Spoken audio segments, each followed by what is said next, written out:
There is a lot of frustration and also concern about a big proposed increase in your homeowner's insurance. Earlier this month, the North Carolina Rate Bureau proposed an average statewide increase of 42%, but some communities facing an even bigger increase than that.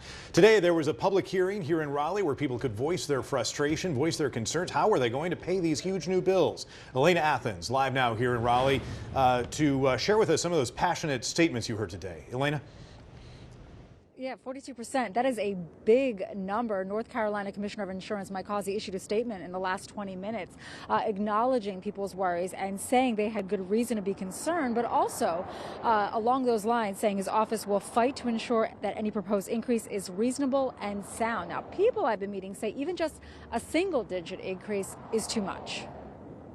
This was not our plan in retirement. Nancy Nestor detailing at a public hearing how difficult it's been dealing with rising costs on a fixed income.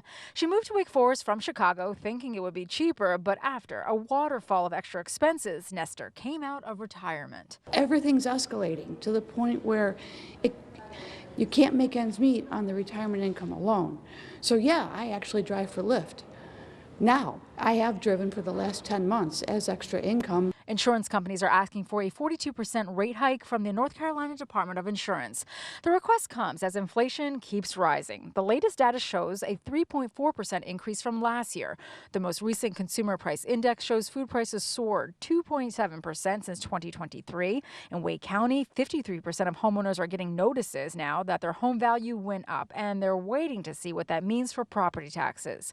The department says a potential rate hike is a balancing act, making sure consumers pay a fair amount and also that companies continue doing business here. What we do not want to happen is what is happening in some other states, and I'm thinking of Florida comes to mind, where insurance companies are leaving the state and consumers don't have choices. Harry Sutton lives in an area of Duplin County where one company announced it is no longer offering coverage. Me, along with 10,000 other insurers nationwide, will not be fully covered. He's stressed what he'll have to pay in premiums. So I'm devastated right now. I can only imagine what the increase is going to be because, as you know, we're going to get an increase.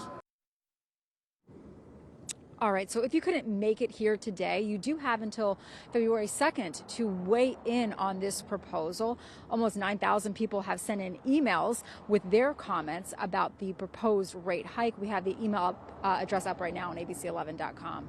We're live in Raleigh. Elena Athens, ABC 11 Eyewitness News.